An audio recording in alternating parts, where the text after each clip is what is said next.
Now we're live. For those of you who are here right now, guess what? I played all the intro music and I was just like enjoying it myself, Ashton and I. So wherever you are watching from, welcome. Welcome Hey. to our season opener. Hey, Ashton. Hi, Ayana. It's good to see you. You too. I'm So, always nervous but excited. listen, I think it's funny that we do get nervous and excited. It's nervous and it's excitement too, though. I don't know. I can feel both, but feel them differently, and that's kind of how I'm feeling today. As we're like opening up today. Today is our opening day. The Tigers will have their opening day soon, so I'm feeling, in the mood for a little bit of baseball soon. But The this Mets is are rained great. out. Let me see here. I want to keep the stream going here, especially because we're also on LinkedIn. But I see that one of our streams here is having an issue. Ayana, luckily for me, Ayana wrestles all the technical aspects of it, which I am really grateful for. It is our season opener for the year, but we already came up with a fantastic idea for the next Discomfort Club, so maybe we'll have it sooner. Yeah. Let's make sure that we've got this going here. We weren't having any issues, and now all of a sudden we're having issues with Facebook, and I think it's really important for that to be up. Yeah, I'm refreshing my page. Yeah, refresh. And if you're watching us on LinkedIn, I'm hoping I'll be able to see you. It doesn't tell me that I'm having an issue there, but it certainly does tell me that I'm having some issue all of a sudden here. There's the link for my page. Sorry, everyone. Well, it's funny. I will go with the question that's up on the screen is how can we be more brave? And while Ayana is trying to figure out the stream, this is the moment. This is the moment where we right. You keep going. I said to her, I'm gonna figure this out. Yep. I said something that I feel awkward, as I often do in this hour. I said, I feel like I was born brave. I'd like brave. I'm just brave. And that feels not only unhelpful to anyone who doesn't feel the same way, not useful. And she said, but are you? And I'm physically fairly brave, I think.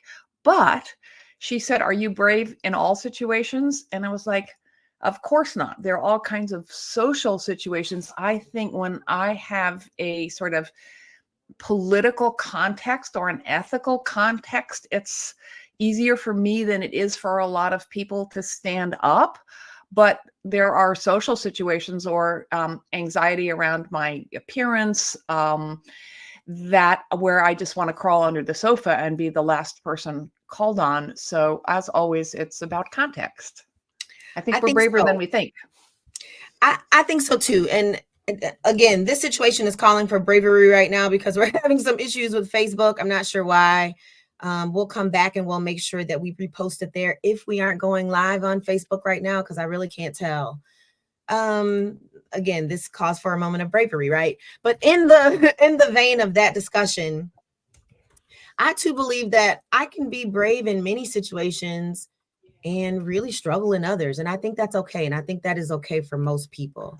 I want to go ahead and open up though, with what we wanted to open up with was we are in March, okay? Almost in April. And so we're closing out Women's History Month. But as we close it out, I want to remind everybody that we can celebrate and should honor women all year long, okay? So if you're watching us live, especially if you are able to comment. First of all, let us know where you're watching from. And second of all, we want to know who are some of the badass women that you are learning about and celebrating this month. And Ashton, I posed this question to you first because you told me that there's somebody that's on your mind, somebody that you're reading. And so let's talk about that first before we get into sort of the discomfort of it all. Yeah, well, I can be uncomfortable about this because she's been on my reading list for so long. Angela Davis, this classic Women, Race, and Class. I think it's 30 years old. Okay.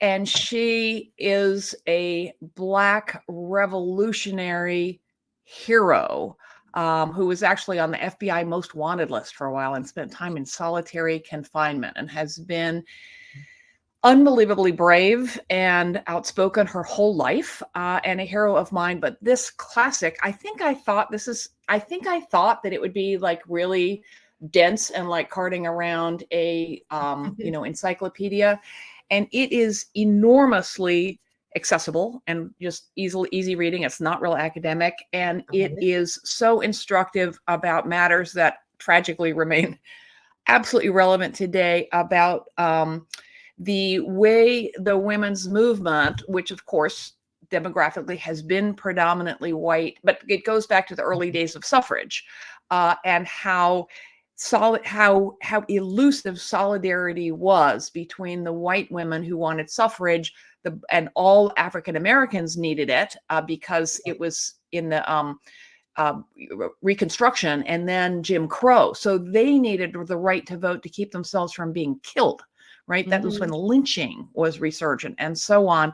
And yet women over and over, including Susan B. Anthony, chose to advance the rights of white women in solidarity with their white menfolk over solidarity with all women, and also ignored the class issue, even though this was in the rise of industrialism, where working class women of all nationalities, all ethnicities were being oppressed. And so it's this failure to recognize the universal knowledge of what all women are up against. And I haven't even finished it, but I am really loving it. I will find something to read from it next time. But Women, Race, and Class, I'm very happy to be reading it. Angela Davis is a hero, shero for all of us. Shero, I love it. Okay, so before I tell you about who I am celebrating this month, and I'm celebrating many women, but I want to shout out one woman specifically, who is buried here in Elmwood Cemetery in Detroit. I do want to point something out because it is so timely. Just yesterday, I had a conversation in a workshop where I talked about women in the workplace, specifically white women in the workplace. And when you talk about how Black women, certainly brown women, indigenous women were left out of the movement, okay, when women were trying to gain their right to vote, this brought it up for me. I was asking them, what are you doing specifically to help advance women of color in the workplace? How are you recognizing them? How are you making sure that there is pay equity? How are you making sure that there is fairness and balance in all the ways?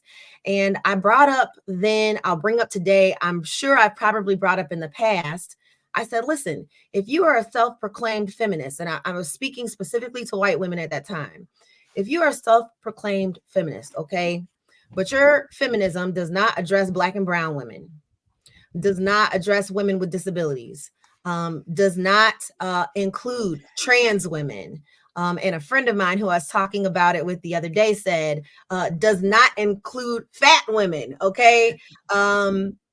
Zip it, because it's not feminism, my girl. It's not. And so I love that you brought that up because, no shade to Brene Brown and the people who love her, but there are lots of conversations going on right now today in circles where, listen, these movements, okay, with women who are in the majority often continue to leave out voices of those of us who are marginalized, and even older women, many times older. I love that you brought Angela Davis up. Yes, shout out. And just really quickly, you said the word majority. Can I throw something in? Yes. We are acquaintances with a Bangladeshi activist named Shahidul Alam, and he coined the phrase many years ago, majority world, for what most people refer to as the third world, not so much anymore, now the developing world. But I love majority world, and I think it's helpful. We, what was some example of centering whiteness just recently? Like, I just don't see it. We white women grew up surrounded by whiteness, and it is really, really hard to learn to see it. But we, in fact, are a minority in this, huge, beautiful global minority. Yes. Global minority where we're, because of globalization, for better and for worse, and climate change and all sorts of macroeconomic shifts, we are getting more mixed up altogether. So it might help us see things more clearly if we remember that we are, in fact, the minority. Yes. Or see it in context and how much power we have as an economic force out of proportion to our numbers to make things better for the majority world, especially women, if we try and be conscious of it. Absolutely. And listen, and isn't that bravery? Isn't that bravery? Having, the gusto, to confront some of those things, to be introspective. I think for many people, that's the first step in being brave, just to circle it back to being brave. Yeah. So the woman that I'm celebrating is Elizabeth Lisette Dennison Fourth. This is a Black woman who was born in the late 1780s. She was born enslaved here in Michigan, around Lake St. Clair. And an interesting thing about her enslaver himself had been enslaved, or I should say taken captive as a child. Okay. His name was William Tucker. He had been taken from his family at the age of 8 years old and raised with the Chippewa. Okay. And so one of the things that I found so fascinating about her, not only was she a business savvy, smart woman who was one of the first female landowners in the state, owned stock in a bank and in a steamship company, traveled internationally with the Biddle family, who was very prominent here in Wyandotte. She escaped captivity on the Underground Railroad and came back, okay, and made a life and a living for herself. And so many people don't know her name, even in the city that I live in, where she spent so much of her time. I had neither. But I had the pleasure of telling her story as a fictional descendant of her earlier this month. And what a pleasure to get to know her. So her name again is Lisette Dennison Fourth. That's Forth. Go look the woman up, because she could not read or write, but again, she was a badass business savvy woman, and a believer who actually helped found a church on Grosdale that stands today. So let me hear from you. If you are here and you're watching us, we may not see your comments right now. We're going to find out, but I would love to hear about the women you are celebrating. If we don't shout them out today, again, this stream will be available later on, and we can always go back and comment. We love to hear from you. So, in the spirit of talking about discomforts, we had an uncomfortable situation that kind of took place yesterday. So for those of you who are like, you're tuning in because you think we have all of the answers, false. We're here because we think it's important for us to learn together. That's why we're here together. And so let's talk about what happened yesterday. It actually came up around this question right here. And so we were having a discussion, Ashton and I and some others. And want to read it out loud, Ayana, in case people can't see it? Yep. It says, for white men especially, ageism is the first form of discrimination many encounter. How come this awareness doesn't bring more to the movement or movements against ageism, okay? And how might we help make that happen? So we were kind of having this discussion, and the discussion came up because I was telling Ashton that in the work that I do, and very recently, I noticed this again. I ask a very specific question about who has experienced ageism. And a lot of times when men say they have experienced ageism at all, okay, it's usually older men, and it is usually older Makes men sense. who also have that layered descriptor of having a disability. And so that's how they describe themselves. Yes. Especially if it is a disability that others can see. They are experiencing, yes, not only this ageism, but also this ableism. And so we were having this conversation, and, Ashton chime in, but I think it's safe to say it ruffled some feathers. Yeah. And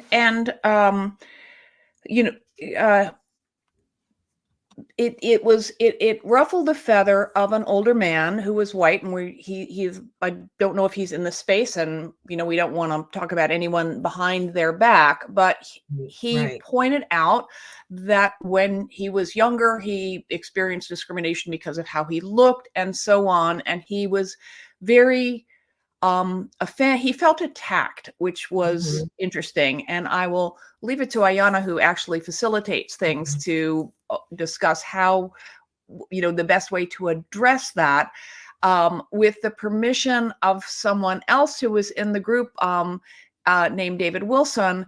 He chimed in subsequently via email with some comments that I found useful. It made me think of my own daughter, who's having some estrangement in her family with her in-laws on the other side, because of their concern that their son, who's a teenager, is gonna have a harder time getting ahead in life because he's white, which is, an unhelpful way to frame things. And so David wrote in, while the first real evidence of discrimination I had as a white guy was because of ageism, earlier events felt like discrimination, but were actually the result of the playing field becoming more fair.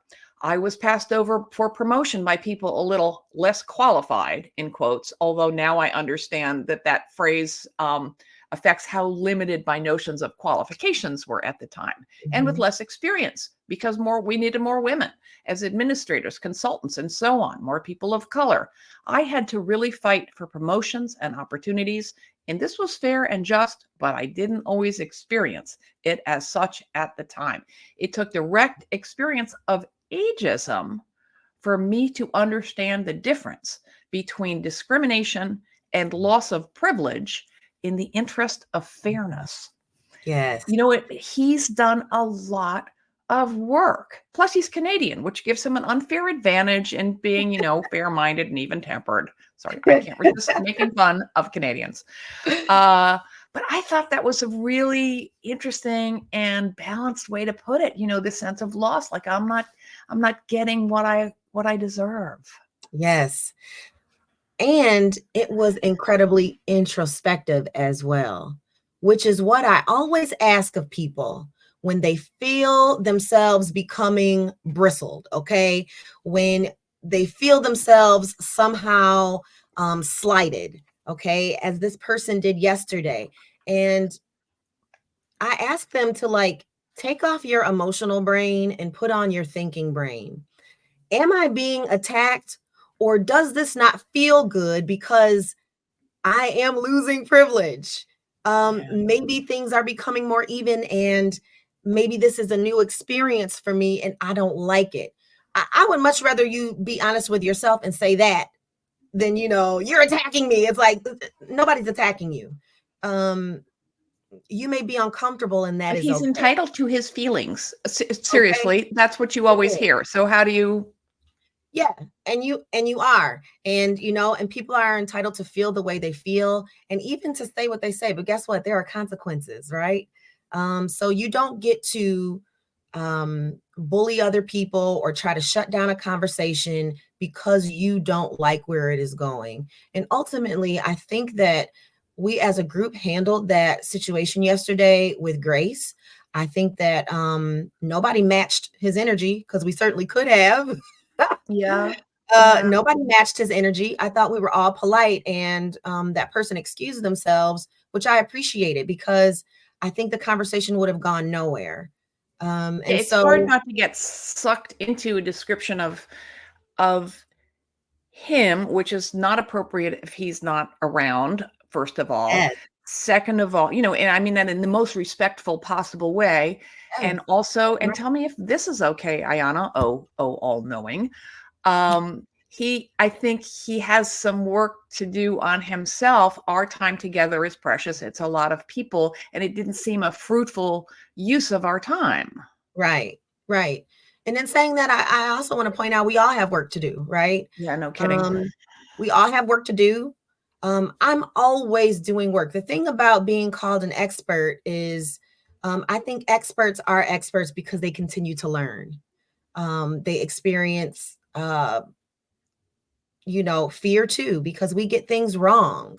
I'm really only an expert at my own experience, right? That means I have to lean on a lot of people from a lot of other communities in order to truly understand their experience. So, yeah, that was an uncomfortable experience Yeah. yesterday. One thing that That's why we're emerged here though. that I found was helpful, was someone pointing out that the purpose of this group is to build community around advocacy. And Yes. that's sort of a neutral standard. Does the tenor of this conversation or those comments build community or Yes. not? And then you're not saying you're being rude or I'm Yes. butthurt. You're saying this tangent is not building, is not advancing the purpose of this convening. And that's why we're going to table it. Yes, which I thought was very appropriate. The other thing I want to say about that is that dissent is good, okay? We don't like, in many ways, especially when we feel that we aren't the experts or that we somehow lack knowledge. We look for confirmation bias. We want people to agree with us. We want people in the group to feel how we feel. But I am telling you, dissent is good as long as it is respectful, because dissent opens up the way for a conversation. And where there is conversation and good communication, there's an opportunity to learn there. Yeah. So I don't shy away from dissent. I shy away, and maybe I don't even shy away. Maybe I slam the door on disrespect, because those things are different, right? You can dissent without being disrespectful. And again, I think that dissent is good. It keeps us honest. It keeps us talking.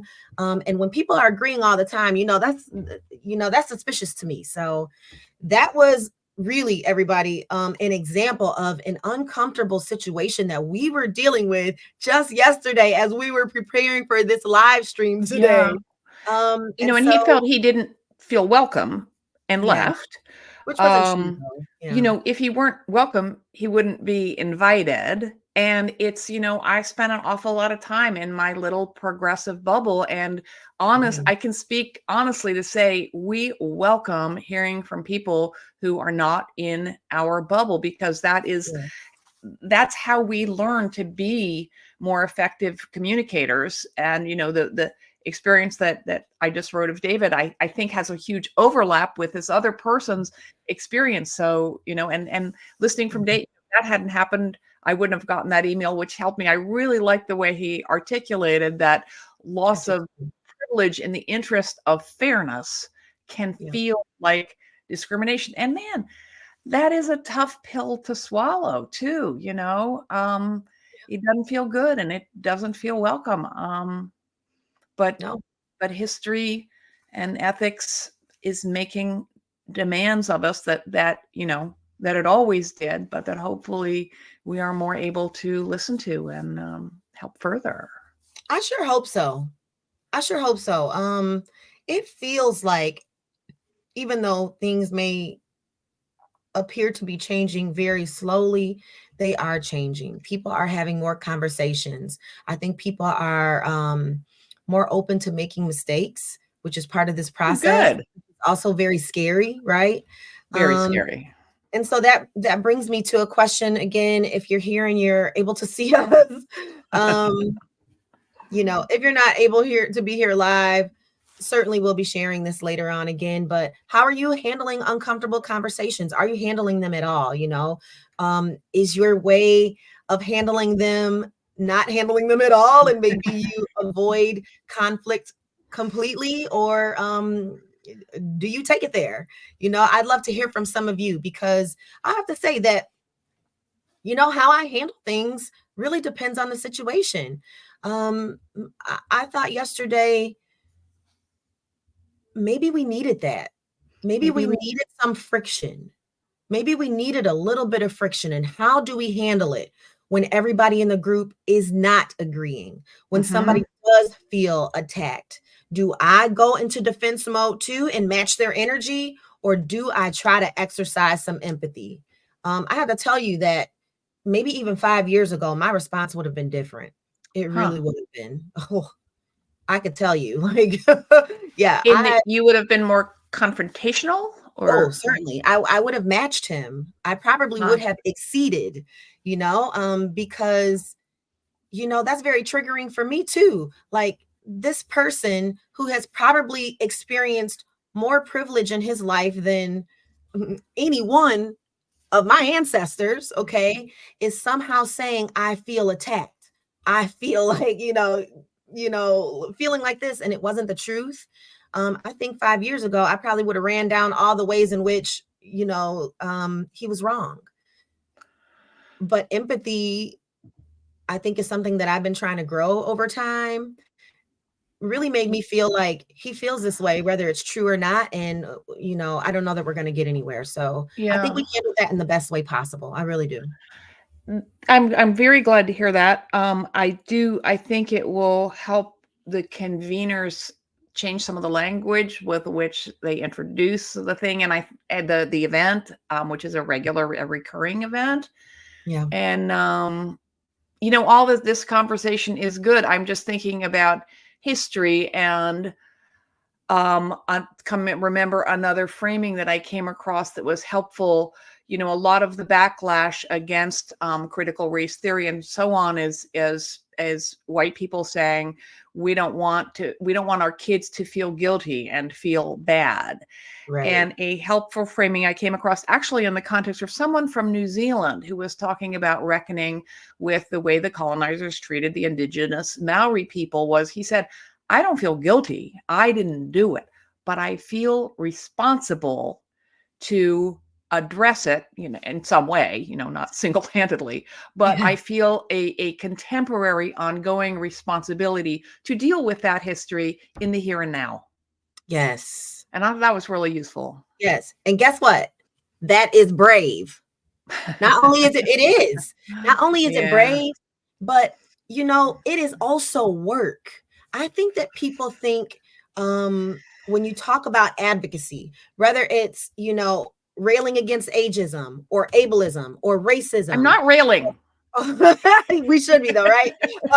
Whenever we are fighting against all of the issues of discrimination, all of the isms, I think that people think that there is a certain level of doing that they have to be engaged in for them to be, somehow worthy of a cause.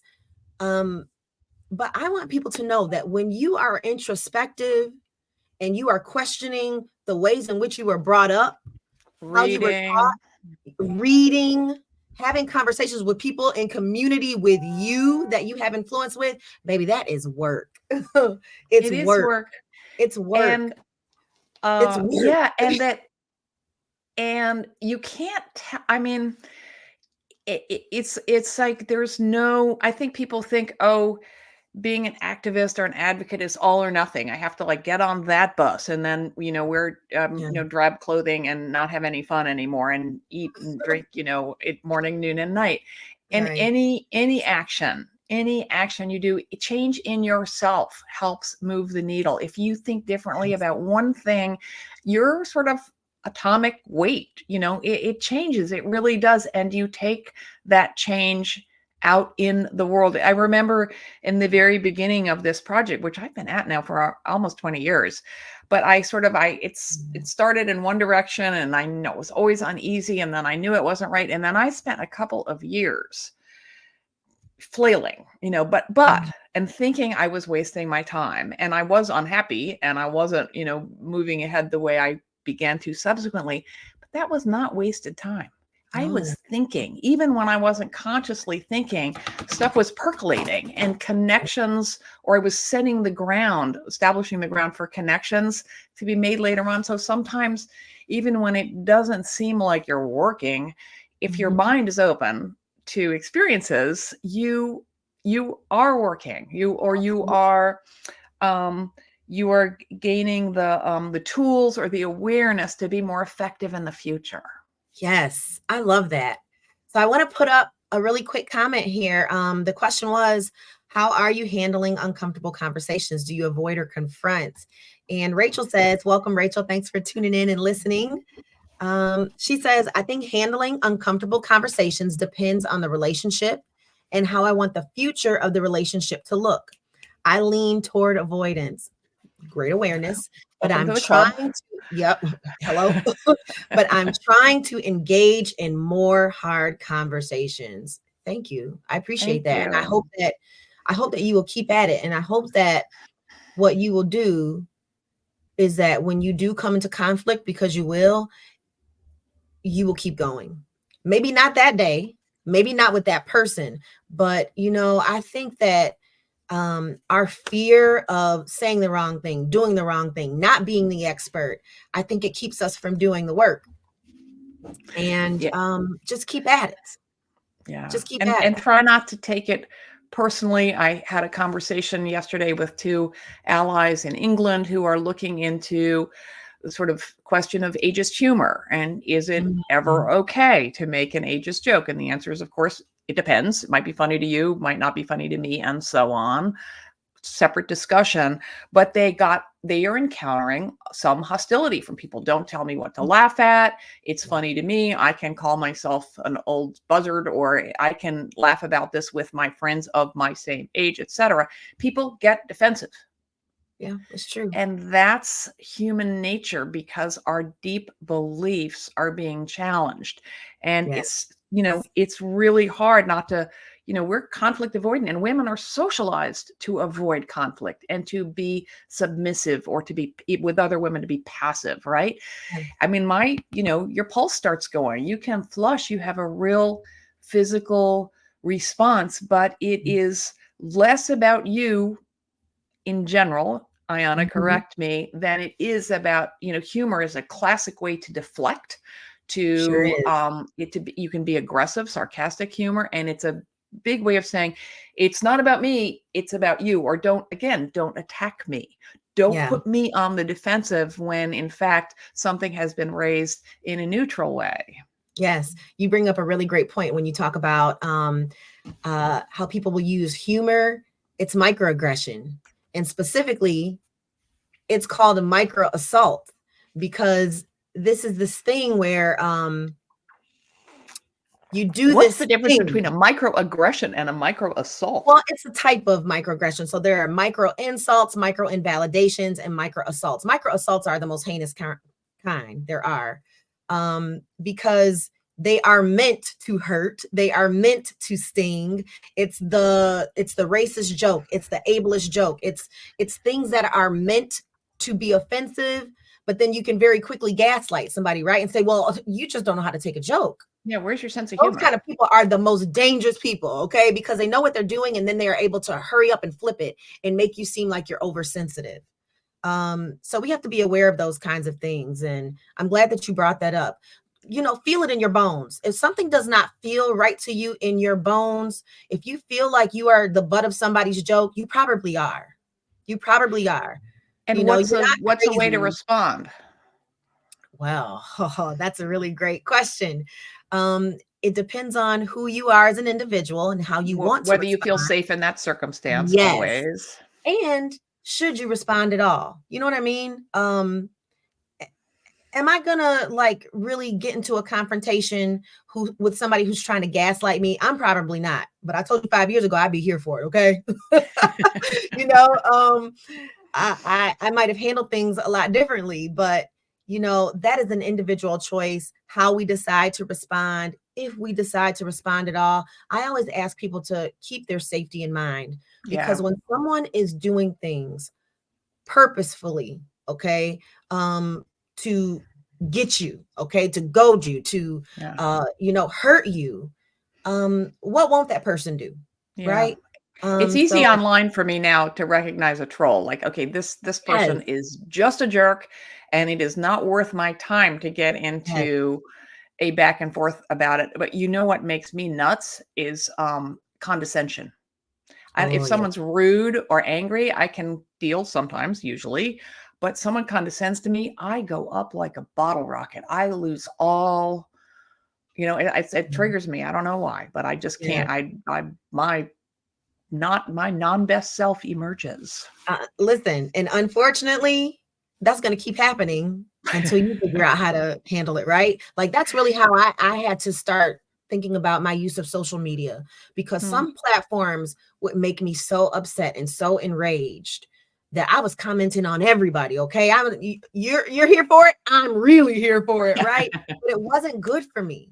It wasn't good No. for me. And I noticed, like, I keep learning this lesson and keep getting the lesson because I'm not learning it quick enough. I take the test one day, I get an A. I take the test the next day, it's an F. So I just needed to Well, if it's not a be trigger, it's at all. something deep in you that you're probably not aware of. Oh, I'm aware of it today. I know what it is today. So I try to manage myself differently. So another question I know that comes up for us, you and the work that you do, me and the work that I do, much of our work is overlapping, which I love, and we can talk about also, is folks will feel like, because I, as an individual, I'm speaking for someone else, right? I am not an expert, Ayana. Okay. I'm not an expert. Do I have the right to speak out against ageism or racism or ableism or any form of discrimination, or should I just shut my mouth? People, I think because people don't feel like experts, they may feel like they are not great communicators. They choose not to say anything when maybe on the inside they want to do or say something. So I'll give my take on this, and then I'd really love to hear what you have to say, Ashton. Those of you who are watching, if you're watching live and you're able to comment, and I can see your comments on LinkedIn. So thank you so much. I think we are having some issues with Facebook. I don't know what Yeah. happened. We will post the video. Yeah, we'll post a video. So thank you, for you guys who are sticking us with us right now. You people, I shouldn't say you guys. Um, I think that when you have the opportunity to speak up, when you see any form of discrimination, even when other people don't understand why it is so important to you, speak up. Speak up. Um, I'm not saying you have to be loud and you have to be shaking your fist, but I think when you have the opportunity, rise to the occasion. You don't have to be an expert to point out when somebody is wrong. We don't. And I think that a lot of times what we really want to figure out how to do is how to address discomfort in all the ways, whether it's about ageism or ableism or racism or people being homophobic, okay? People being super classist, all right? All of the things. What we're really trying to figure out is, how do I do this in a way that doesn't make me lose face with my peers? And I have said this before, Ashton, you and I have talked about it before. If your goal is making sure that other people who are wrong, by the way, are not uncomfortable, that they aren't upset with you, that they aren't mad with you, you're doing it wrong because you're centering yourself. You're centering yourself. That's interesting. Yeah. You're centering yourself. Yeah. That's not the goal. That's Right. not the And the goal. reason this is called the Discomfort Club is this shit is uncomfortable. If It you is. aren't changing, and for everyone, if you're not, no one listening to us or who's in this, arena we want to hear we're good. We want to hear we're doing it well. And it's uncomfortable to be confronted with bias or to change your belief system. Yes. And listen, there will be times when you are right and everybody will try to convince you are wrong. You don't have to be an expert. You have to be somebody who is empathetic. That's really And what it is. well, and brave. We're back to brave. I mean, Brave. everyone is an expert in your own experience. If something didn't feel right to you, or you saw someone hurt or interrupted or dismissed in a way that didn't feel right to you, no one can take fault with you, take issue with you for grounding it in your experience. I saw this thing that didn't feel right to me. I learned this thing. I remember, you can even fudge it a little bit. Like, I remember when something similar like that happened to me, and it felt like crap because then I didn't get invited to the picnic or whatever. I don't mean to make light of it, but if you Yeah. ground it in your experience and what feels right to you, you are the world's expert in that. The really the you know it, The fact is that silence is complicity. Oof. Say one more time. Say it for the people one more time. Silence is complicity. I Yes. remember, in I live in New York, and in the early days of initial activism against the AIDS crisis, and that pink triangle, which was they used because the Jews in the Holocaust had to wear pink triangles, and it said silence equals death. Yeah. Which was a really hardcore way to put it because people were dying in vast numbers. And it's harsh, but it's true. Silence is complicity. If we don't speak out against it, we are going along with it. Yeah. Yeah. And you know what?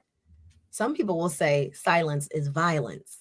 So I want people to silence allows violence for sure. It certainly does allow violence. You are right about that.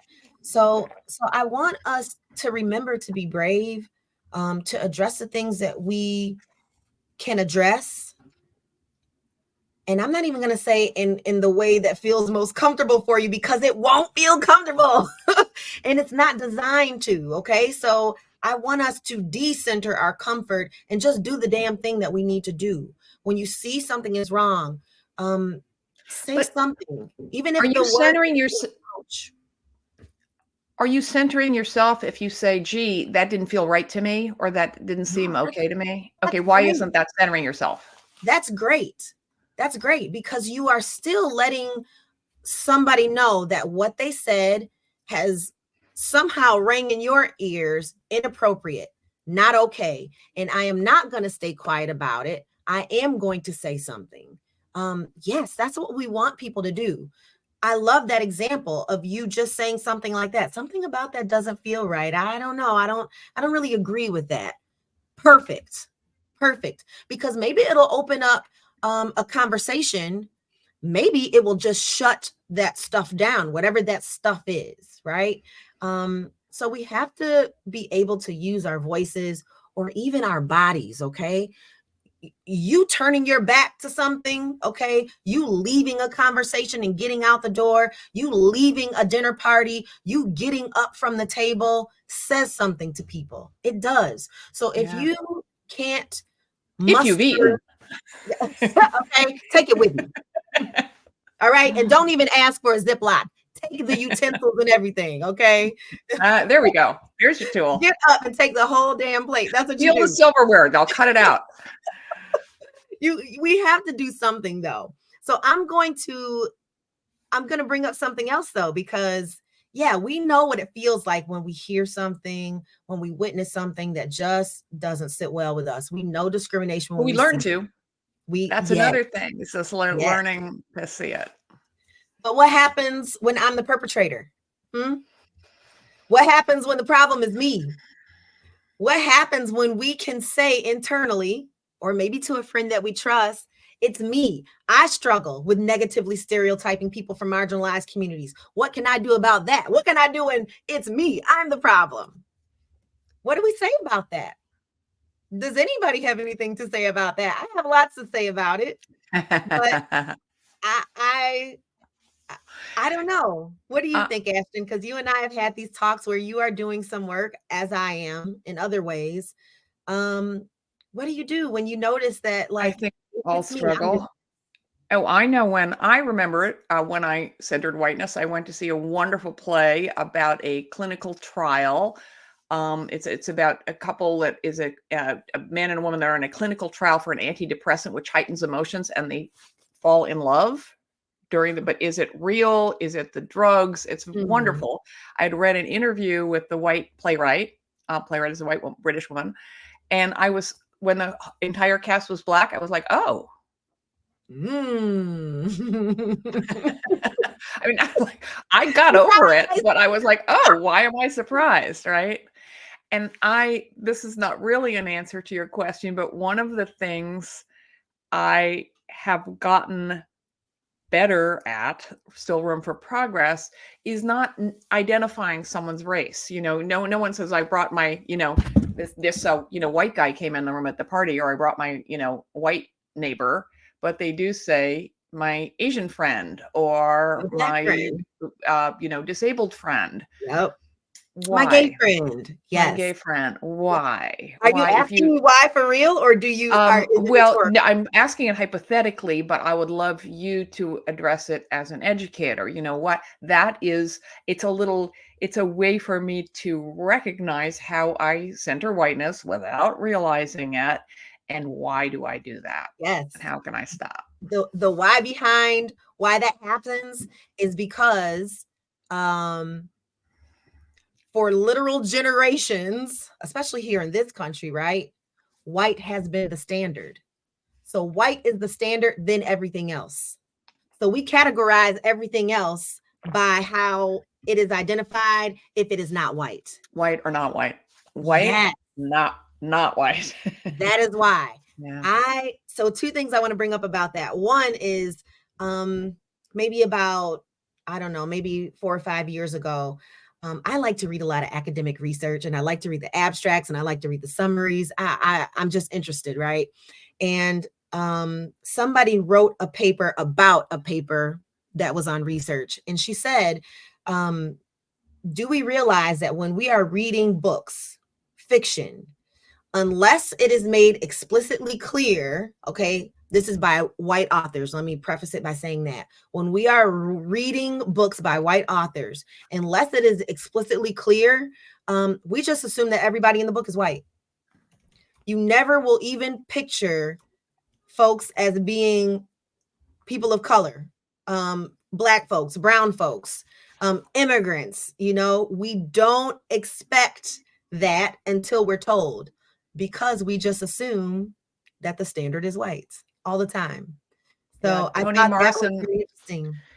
Toni Morrison only wrote one, the great novelist, wrote only one short story. It's called Recitative.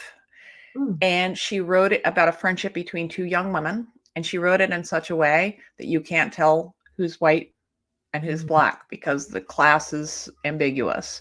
And it's a Mhm. really, really interesting experiment. And I'm pretty sure that, shockingly, white readers tend to assume that one is white and one is black, right? You know that they're of different race, but Who's black who? readers make a different assumption than white readers, which is just exactly the same exercise. Well, why do we need those clues? Why Yeah. do we need them? And the same is true about age. Why do we need to know how old someone is? And Amen. I would submit, oh, you can jump on me for this, but that I believe this. That's never a really good reason in itself, but I do believe it. And also I've read research that says that age plays a much smaller role than race, which is Mhm. of course a social construct, than ethnicity, which is a cultural construct, also than gender, then sexual orientation. Age plays a much smaller role in shaping our identity, in shaping our experience. Why then are we so hungry to know what someone's age is? And that's maybe a useful experiment. It's like, compare how is the need to know age different from the need to know ethnicity or race, different from sexual orientation. Do you want to Yeah. have sex with me or not? That one I can understand pretty easily. Shall I introduce you to my That would daughter be or not? Uh, right. Right. but why? What's the hierarchy what's with the need to know? I think Yeah. to understand where we are in some creepy hierarchy, but it's also human nature reinforced at every turn by a zillion Yeah. systems. And how what we learned by comparing what our relative interest is in each of these identifiers and the value we give to them. Yeah. That is really interesting. When you say that, I don't want to say age is less important, Mm, but that, like you said, the identifier there doesn't hold the same weight as when people are exactly. trying to figure out some of these other things.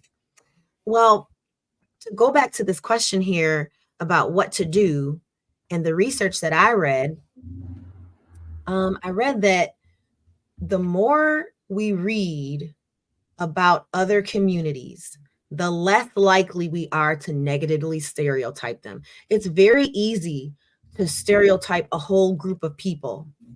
when you don't know those people at all, right? When they don't live in your community, when they aren't in your family, when they aren't in your friend group, when you don't work with them, then you're much more conditioned by the things that other people might say about them. But when you start to do the work yourself and getting to know those communities, either because you do build relationships with them or even just by reading, reading their books, Watching movies that have watching. star people that don't come from places you've been to or look like you. Yes, right. You start to break down some of these negative stereotypes, the conditioning that you have had probably throughout your life, right? So that is something that you can do if you are watching this and you see this and you're like, ooh, yeah, that's me. I noticed that I negatively stereotype people unfairly. What can I do about it? Get to know those communities. Or just Know those communities.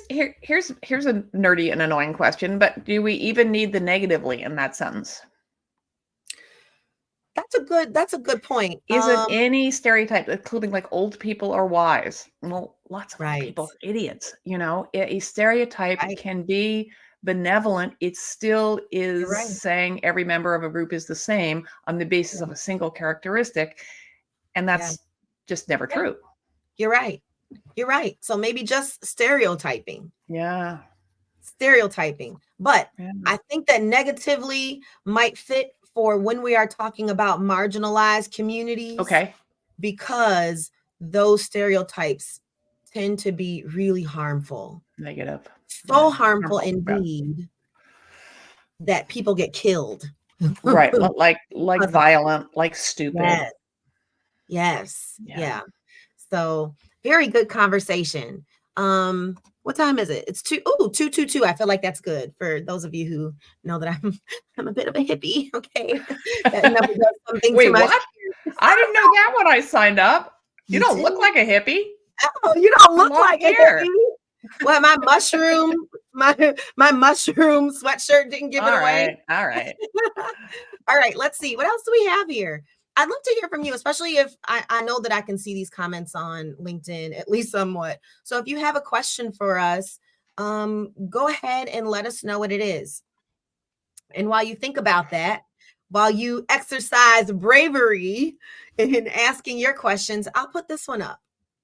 How can I be a better advocate to communities outside my own? Well, what do you say about that, Ashton? Well, first of all, and I struggle with this, you have to identify communities outside your own and make an effort to physically go there, virtually go there, you know, to learn about them. Learn with And them. and then find out from them by going, by listening, by reading, by inquiring, what is it that they might be interested in, be trying to accomplish, want some, you know, assistance or direction with. Yeah, I agree. I think one of the best ways that we can learn to advocate outside of our own communities is by building relationships and then asking, Yeah. how can I be a better advocate? I love when people ask me that. I love when people say, like, what can I do? What can I do? You can learn, you can be introspective, you can challenge the people in your own family and friend circles when they say things that are hurtful, harmful, untrue. If you are a person in the workplace, you can challenge those systems that make it possible for inequities to not just exist but persist. Those are the things that you can do to be better advocates. You can start looking for the gaps. You can start assessing, right? I think that those are some really good ways that you can be a better advocate outside of your own community.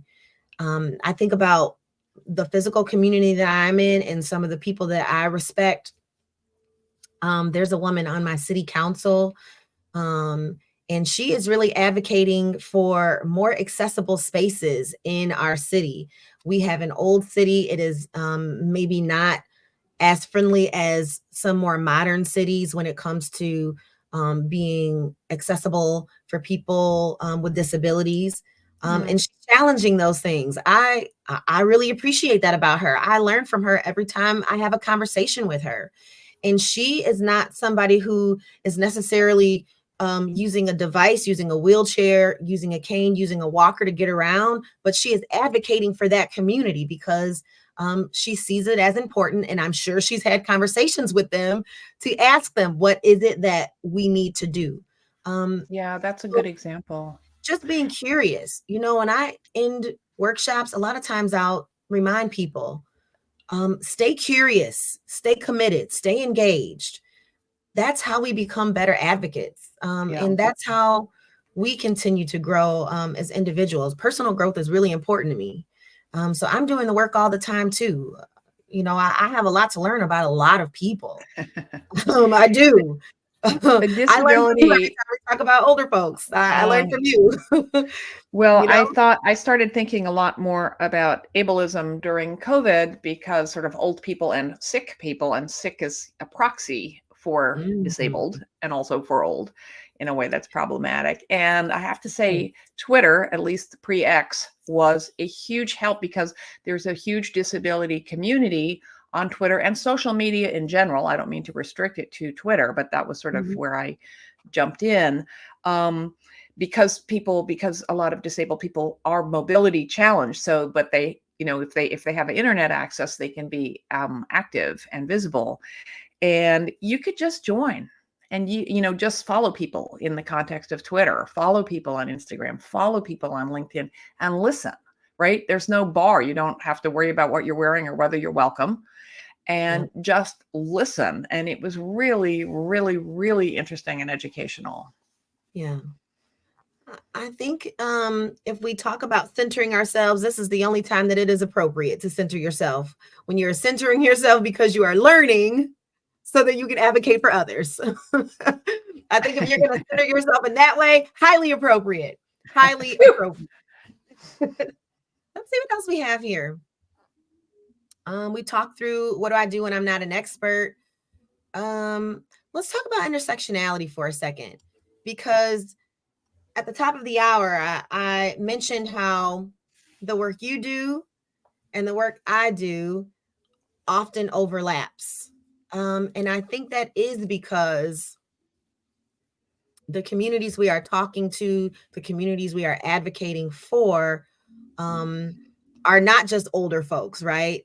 I don't just advocate for Black folks, okay? Although I'm going to always advocate for Black But folks. when you advocate for Black folks, you are advocating obviously for Black folks of all ages. That's You right. don't have to choose. You don't have to Absolutely. choose ever. That is my point. Yes. And so that is intersectionality. And when And I advocate for old people, I'm advocating for older Asian people and disabled people and Chinese people and yes, left-handed people. yes, for all the people in all the ways. And sometimes when we find out that we are leaving someone out, as I have done in the Oh my past, gosh, yes. that's a learning opportunity. I Yep. did a workshop yesterday and I told them one of the most embarrassing things that ever happened to me in a workshop, but Finally, wow, spill it. boom. I will. I'm gonna feel it right now. Was I was doing a workshop with some wonderful folks on the West Coast. And in many ways, they were just advanced, they just were. So the things that I was talking about, although it was a really great refresher for them and I got really great feedback, a lot of these things were not new to them. They Mhm. knew that equality was not equity, okay? Um, they knew what microaggression was. They might not have Mhm. known how to handle it, but they had these foundational principles. They had them. They knew them, right? And so it was about week 3, all right? And I do a 6-week workshop. 6 weeks. It's an hour a week. Sometimes it's an hour and a half. That's a lot. But that's a lot of opportunities for us to meet before somebody said to me, "You know what? I'm enjoying this, but I feel really left out because every time you talk about gender, you talk about men and women. Not once have you brought up the non-binary community." Oof, Oops. oof, oof. I was so grateful for that. I believe you. I do believe you, and I am too. And that's why we do the Discomfort Club to Yeah. share our screw ups. Yes. I mean, so when I tell you that you have to be able to identify the gaps, look for the gaps. And when you figure out that you've left somebody out, um, don't just say, let me add them. Of course, you want to include them, but ask yourself why you were leaving them out. I was asking myself, why did I leave them out? And really the answer for me was I didn't feel like an expert. I didn't feel like I knew Ah, enough to even include them, right? yeah, Which was not the right position to take because I'm not an expert about the LGBTQ community, but I certainly, that's a advocate for great them. point. You know what I mean? I didn't, what it was I just didn't know enough. I didn't really know enough about the language. I didn't know how to speak in a way that would not offend folks from the non-binary community. And so I really struggled. And I was so grateful for that person, having the courage to say that to me. So, listen, sometimes we will make mistakes, and sometimes the mistake helps you grow. So I already It see what time it is sometimes we got there's here. nothing like that flush of embarrassment to like, oh, I'm never going to do this again. Listen, but guess what? There will be another mistake. There will be another mistake. Want me to tell you what I did yesterday? Let me tell on myself about yesterday. Okay. And I was like, oh, shame on me. Shame on me. Thankfully, I was with people who I know very well, who I love, and they may not have caught it, but I caught it. And then as I lay awake in my bed at like 1 o'clock in the morning after a few glasses of wine, and I was really thinking about it, I was like, knock, knock, knock, you dumb. Why did you do that? So I was with a group of women, all ages, okay? And one of those women being a really good friend of mine who I've known since the fourth grade. We have reconnected. We are hanging out more often. And my cousin, okay? And they are meeting for the first time. I knew they would vibe. Okay? And they were vibing, and I loved it. And my friend from elementary school asked my cousin how old she was. And my cousin was like whispering about it. Okay. She was like being very elusive about it. And I was pressuring her big time. I was like, just say it. Just say it. Just say it. But she comes off as this person, and not comes off as this person. She is this person. She's very strong. She's a beautiful woman. She is professional.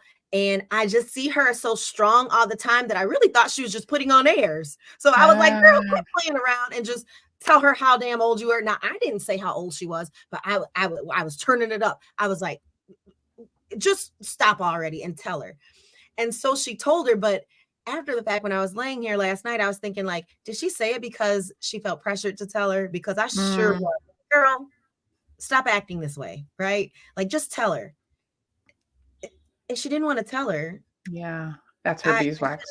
Yeah, yes, yeah. And yes, I mean, maybe just to wrap up that idea, it seems like it might have been appropriate to circle back to her later on, and then maybe say like, I noticed you were really uncomfortable about revealing your age. What, I try and learn about age, age attitudes towards aging, what's behind yeah, that, or what's going on for you, as a yeah. way to maybe help shift her thinking. But at a minimum, whether or not someone says, oh, thanks, I'll never, I'm here, you're the smartest thing in the world, thanks for that helpful tip that I will use You're from now right. on, uh at least you'll probably nudge something in their mind, and you will learn about their resistance, just as we are learning from the resistance of the man in the group that we opened the hour with, Yeah, about how to introduce these things better and be persistent in a way that is kind but persistent. that's right. And I would circle back and say, I'm sorry to her because I love her so much. And I would say sorry. And that is the nature of my heart. But she spent a lot of time talking about yesterday in another subject about how she does not need apologies. She was like, I don't want to hear an apology. Show me an apology. So I can't wait to see her next All time. right, give her some So, flowers. yeah, right. Yeah. So It's you know spring. what? We're already over the hour. This has been a wonderful conversation. For those of you who have stuck around, we appreciate you. For those of you We who are going to be watching do. it later, appreciate you too. Love to you. We'll Thank be back. you. You know what? We won't be here in April because we usually do every other month. We'll be back in May, which is wonderful. Because you know what? Cinco de Mayo is on May 5th, and I better not see people using. No sombreros. Hold the Don't do it. sombreros. Don't do it. And guess what? Let me look right into the camera so that people know I'm not playing. I got a story about something that happened last year. All right. Around Cinco de Mayo. And you know what? Maybe I'll spill the tea. Maybe I won't, but I like to keep you on the edge of your seat. So you just have to show up in May. Of course, we'll let you know when we'll be back. Enjoy the rest of this beautiful month. Only one more day left, but you can celebrate women all month long. So we'll see you soon. Thank you.